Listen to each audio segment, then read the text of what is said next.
Before I begin, I absolutely cannot stress enough that this will spoil just about every Tri-Ace game you can think of, and given the fact that I know that most people have never finished every single Tri-Ace game, I now know that everybody is going to click away from this immediately.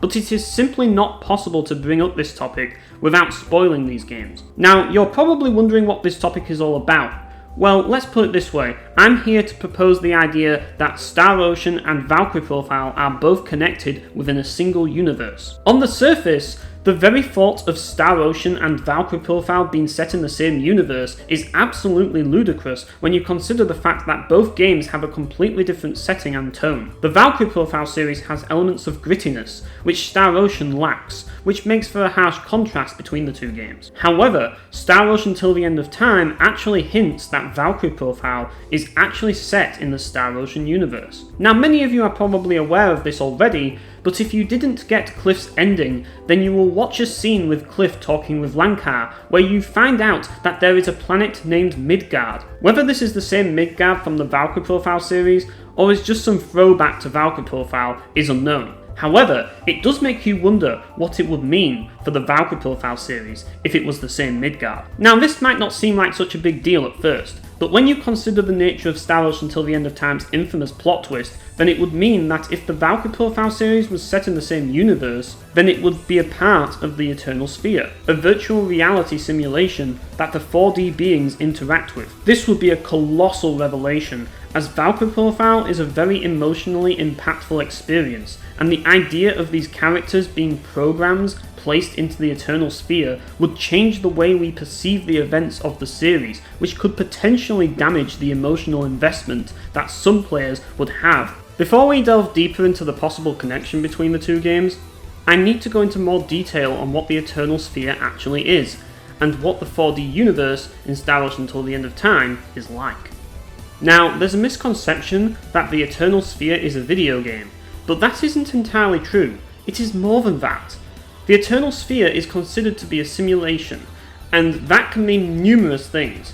For example, one could alternatively describe it as a live broadcast as opposed to a video game, though at the same time, it can function similarly to a video game, as it is shown by the fact that people are able to use their avatars to enter the Eternal Sphere through a terminal in Gemity. This doesn't inherently make it a video game though, as it is more of a live simulation, but given the fact that Gemity has an arena, it's likely that people are able to use their Eternal Sphere avatars in combat to make them stronger, in the same way you would a role-playing game. So it can technically be treated as a video game, partially. As a live broadcast that people watch, however, I'd imagine that the Eternal Sphere functions similarly to that of television, with different channels featuring many cameras located in the simulated universe, likely functioned by artificial intelligence to showcase the most important events as clearly as possible. It is explicitly stated in the game that the 4D beings cannot directly control the beings within the Eternal Sphere. They can only observe and loosely interact with the universe with their own avatars. While it may not seem too far off from an MMORPG, it is a form of media that can be interacted with in countless different ways. You can play it, listen to it, or watch it. Just like with media in real life, the Eternal Sphere is a multimedia entity. Now, what exactly is the 4D universe? I've wanted to talk about this for a while, as so many people have not bothered to bring it up due to the controversy of the plot twist taking greater priority over discussions related to the 4D universe itself. While it is true that very little is known about the 4D universe, there are a few interesting implications that paint a somewhat clear picture. Upon entering the 4D universe, it is clear that the Eternal Sphere is well known by just about everyone. It should also be noted that there is a heavy implication that the 4D universe is under some sort of authoritarian oppression where people are trapped within their own designated zones. People appear to be struggling to find fulfillment, as there are no opportunities for work. One NPC in the game even claims that somebody is impersonating station employees in hopes that no one would notice them, likely out of desperation for fulfillment through working. Despite all this, however, the 4D universe appears very orderly, and the people in it don't appear to be bothered by any of the authoritarian oppression brought about by the 4D government, which heavily implies that the citizens within the 4D universe have essentially been blue-pilled. The Eternal Sphere likely has a part to play in this, as it would be easy for someone to be completely absorbed into an ever-changing artificial universe that they can tune into at any time, to the point that it blinds their perception of reality completely. Now, that's not to say that the 4D universe is essentially the Matrix, but it is close enough. It is essentially a world where otaku culture is encouraged as opposed to shunned, and people don't have to work anymore, as artificial intelligence has likely replaced all the jobs that do not involve creative freedom, leaving the only forms of employment as the idealized occupations that allow for creative freedom, such as being an artist or a game designer, positions that are reserved exclusively for the 1%, the few that have been given authority by the 4D government. Everyone else exists purely to consume. They aren't permitted any creative freedom within the real world. They aren't even able to travel to different places, as one requires special permits to be able to travel to different areas in the universe. It is likely that those born in the 4D universe spend their entire lives quarantined within Gemity and their designated residential sector, one of which being Archives, the residential sector that appears in the game's story and the only one shown to us. Archives is but one of potentially trillions of residential sectors in the universe, and only Gemity connects them all as the centerpiece of the universe for citizens, which is an amusement park of all things, further showcasing how citizens have essentially been suffocated by entertainment to the point that if you do not engage with the internal sphere, there really isn't much else that is meaningful to do in life. If you think about it, this isn't too far off from how society is today.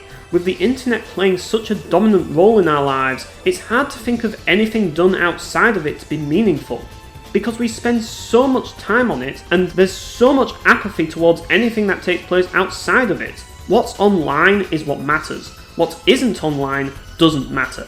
The world appears to be heading closer and closer to what Star Rush Until the End of Time's 4D universe becomes. A world where the internet is a prison. A soft yet cushiony prison. A prison that we as humans are compelled to partake in, and in many cases forced, due to the necessities brought about by the modern era. Despite this, the internet has for the most part remained a place of freedom and liberty, though this may eventually change, and if it does, then this once comfortable prison suddenly becomes a less comfortable prison, and eventually it will become our reality. Just look at the rise of artificial intelligence in recent years, and how advanced it has become over such a short period of time. Soon they will be replacing our jobs. Soon they will be doing all the menial work that people of today are paid to do. Then you will have a world full of jobless people, and without money, what will they do? Will companies get so powerful that they will take over the whole planet and use their corporate influence to change the laws to suit their own needs and put people in an inescapable loop of necessary consumption of their products? Will we all become lab rats conditioned to consume forever? While there may not be many answers to these questions, the possibility of all of these questions being brought up in the future is an interesting topic, a topic that Star Rush Until the End of Time revolves around and challenges players with. The primary takeaway from this is that art is an escape from our restrictive lives, so regardless of whether it is real or not, art matters and must be protected at all costs. The question is, does Star Rush Until the End of Time do a good job at convincing you, the player, that art is important and that the stories of these artificial entities matter? While some would say yes, others would understandably say no.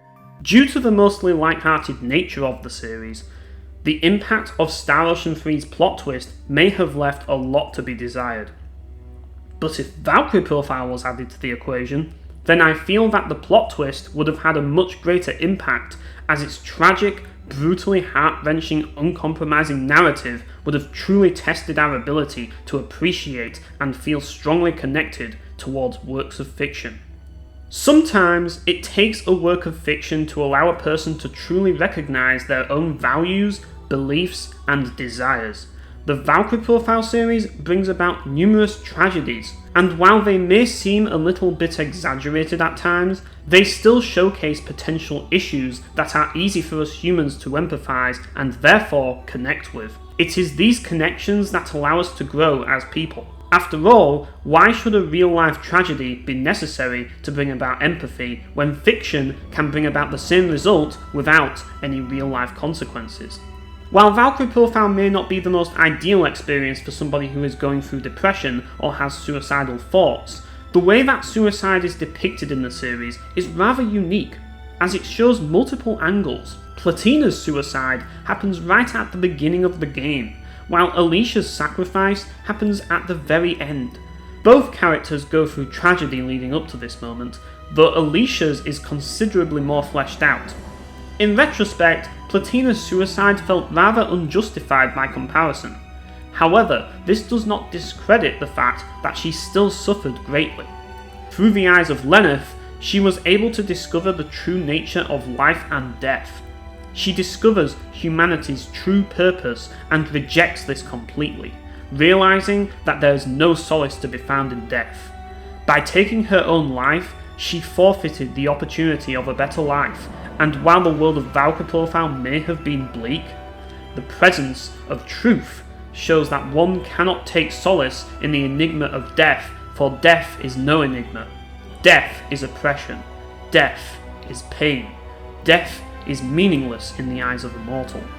When the sole purpose of the afterlife is to serve a power-hungry warmongerer or bring sadistic pleasure at one's own expense, you begin to realize that life is the only true solace that there is. And if you throw it away, you are rejecting any chance of truly finding happiness. A lesson that Lenneth would learn by the end of the game, which is why Valkyrie Profile has a happy ending. On the other side of the coin, however, Alicia, who struggles to survive in a life of constant tragedy, is forced to come to terms with the reality that her existence was a mistake, yet deludes herself into believing that she can find happiness by being the person that she was originally supposed to be, but after all that connected to her humanity was taken from her, she embraces who she truly was, a Valkyrie, choosing to die a warrior's death as opposed to living in agony. That's not to say that her existence as a human was entirely miserable, however, as her humanity still remained by the end of the game, and it was the only part of her that truly remained. The Ring of Mylin represents the remains of Alicia's fractured humanity. A tiny object though it may be, it remained forever tied to the only remaining thing that brought a hint of relief in Alicia's existence, Rufus. This shows that no matter how insignificant it may seem, a life lived still has value. No matter how pathetic it may be, there are always those who will value it, and by taking your own life, you deprive them of this value.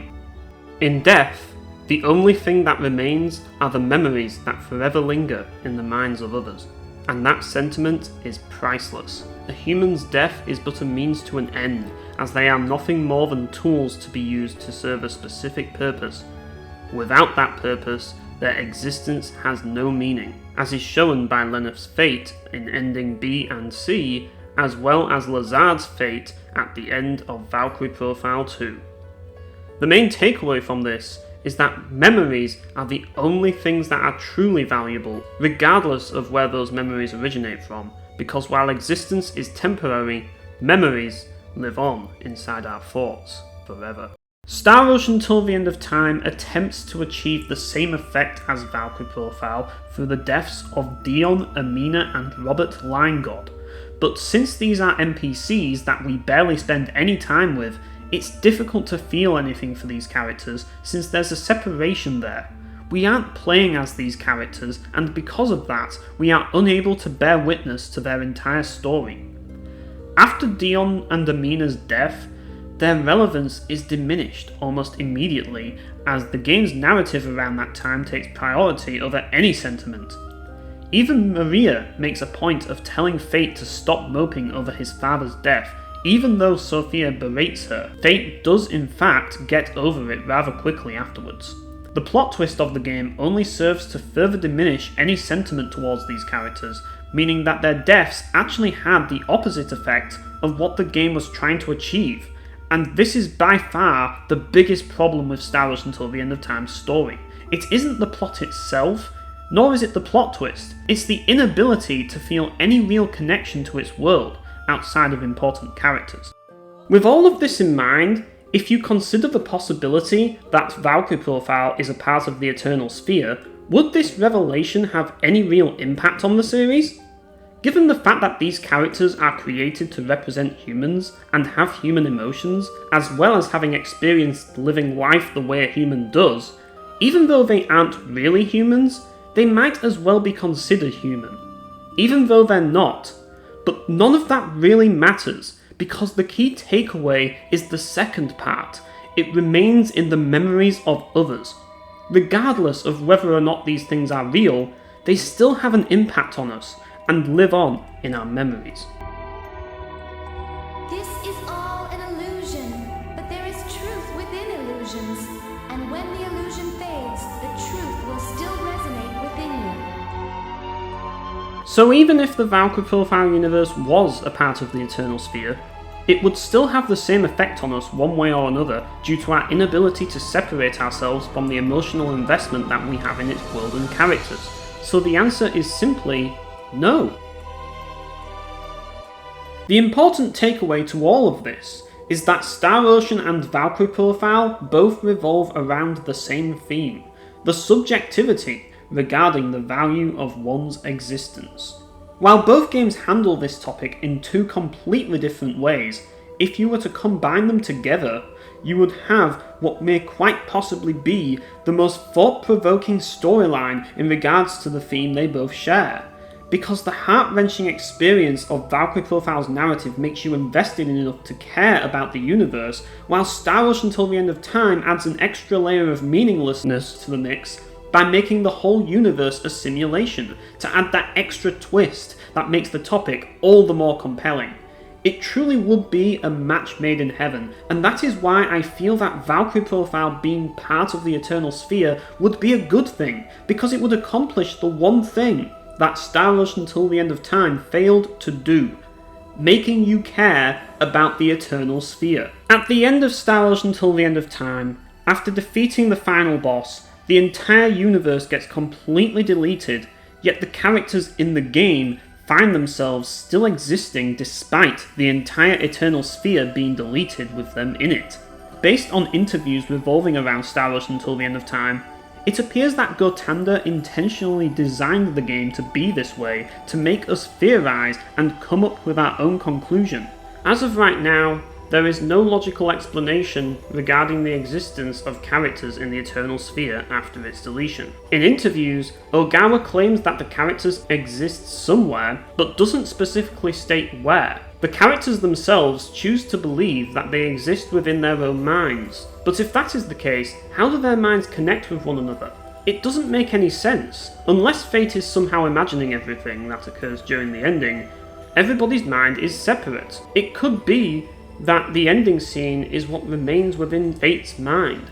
But if that is the case, what about the endings that don't involve him? Is he imagining what these characters would be doing? Or are each of these endings self-contained within the minds of all the other characters?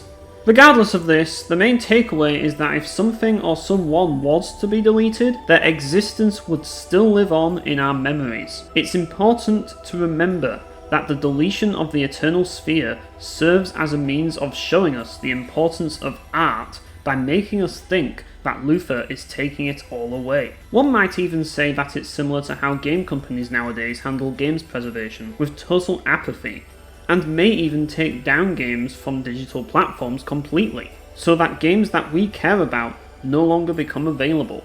This is a real issue that gamers are facing today, and Star Ocean Until the End of Time tried to warn us that someday these works of art may no longer be available for us to consume. Okay, so here comes the fun part. Now you're probably wondering if Tri-Ace's other games may be connected to the Eternal Sphere also. Now Tri-Ace have worked on a lot of games, and of course there's bound to be outliers. You also have to consider that this is all pure speculation, and none of this is confirmed to be true, but it is always fun to speculate. I'm not trying to be the next MatPat or anything with all of this. People value facts way too much if you ask me, and I think speculations can bring about interesting discussions and ideas, so I do see value in talking about this sort of thing. In any case, having looked at the other Tri-Ace games and noticing certain things about them, I ended up creating a hypothetical timeline of the entire Eternal Sphere and how each game hypothetically connects, because I have no life. The timeline begins with Valkyrie Profile Covenant of the Plume, with it being the earliest installment in the series timeline-wise, followed by Valkyrie Profile 1 and 2 in that order. Given the emphasis on supernatural themes that the series revolves around, it makes sense to put it at the earliest point in the timeline, not to mention the fact that the Valkyrie Profile series is arguably the most grounded of all Tri-Ace games, which makes it the furthest away from being surreal. Despite the few anomalies featured in the game, such as Japan's Time Machine and Lazard, the world seems furthest away from the concepts brought about by the Star Ocean universe, even though symbology is likely present in the games as is shown by the runes in Lazard's tower. It isn't fully acknowledged as anything other than magic. Infinite Undiscovery actually features something that is seen in the Star Ocean games, tattoos with special powers. These are known as lunar glyphs in the game, but this is only due to the fact that the source of the glyph's power is located on the moon. By the end of the game, you find out that a man named Veros is the source of these glyphs. The question is, how did Veros manage to acquire these glyphs in the first place? Was his distribution of the glyphs intentional as part of the Eternal Sphere simulation, or was he a 4D being that somehow managed to get privileges that allowed him to distribute them? Regardless, Infinite Undiscovery is shown to be on an underdeveloped planet, and Veros himself does not seem like he comes from a technologically advanced world, though what is interesting about him is that he does allude to a woman. Though it is not explicitly stated who, it opens up a lot of questions. If Infinite Undiscovery is set in the Eternal Sphere, there are numerous possibilities as to who that woman is, but the fact that he alludes to this woman in the first place makes me think that there may be a connection with the Eternal Sphere. Otherwise, why bring this woman up? Exist Archive is set in modern times. I'm not really sure about this one being in the Eternal Sphere, but it's not entirely impossible given the ludicrous concepts this game brings to the table. Regardless, I put it after Infinite Undiscovery simply because of its setting. Resonance of Fate is an interesting one, because much like Star Ocean The Last Hope, Earth's surface is uninhabitable and humans seek a means of living outside of this uninhabitable surface. While Star Ocean The Last Hope revolves around humans colonising other planets, Resonance of Fate proposes the idea of living in a tower high above the uninhabitable surface of the planet. I know it's a long shot, and given its ending, it doesn't really make much sense, but what if that was the original plan for humanity prior to the SRF? There's also the whole situation regarding Zenith and Quartz, which ties shockingly closely to the theme of Star Ocean Until the End of Time, where characters are being ruled over by a computer that dictates their very existence. We might as well count this as being part of the Eternal Sphere, as it would make explaining the whole Zenith Quartz thing so much more straightforward, even if it means that it has to be set on another alternate Earth that Edge never found and never destroyed, which would make the ending more plausible. I'm not saying it's the same Earth as Star Ocean 4's Earth, but given that there's already an alternate Earth in 4, it could be another alternate Earth. As for Radiar stories, I don't know where it could possibly be placed on the timeline, but I think it's plausible that it could be connected to the Eternal Sphere. There are other Tri-Ace games like Chirinko Hero and Dragon Drive Tactics Break, but those games are definitely not connected whatsoever, since one of them is based on a manga series, while the other one is a crossover between Ultraman and Kamen Rider.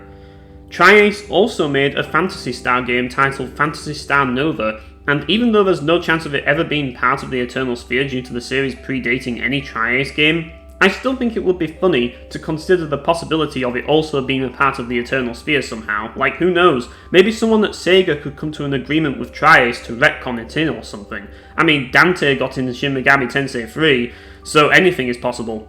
Despite all of this speculation, I wanted to talk about Valkyrie Profile and Star Ocean primarily, as those games tackle themes tied to existential value, and both games do so in different ways. I just thought it would be fun to speculate the possibility of them being tied together, as well as archiving possible evidence of them both being connected. Ultimately though, it's a good chance that these are just cameo appearances. But I think Gotander left a lot of things open to interpretation, on purpose, so that someone like me would spend all of this time figuring out the truth. That's the whole point of storytelling, people. It's not to present all the facts and call it a day. Part of the fun is to speculate, and I think out of all of the things to take away from this video, that is without a doubt the most important thing.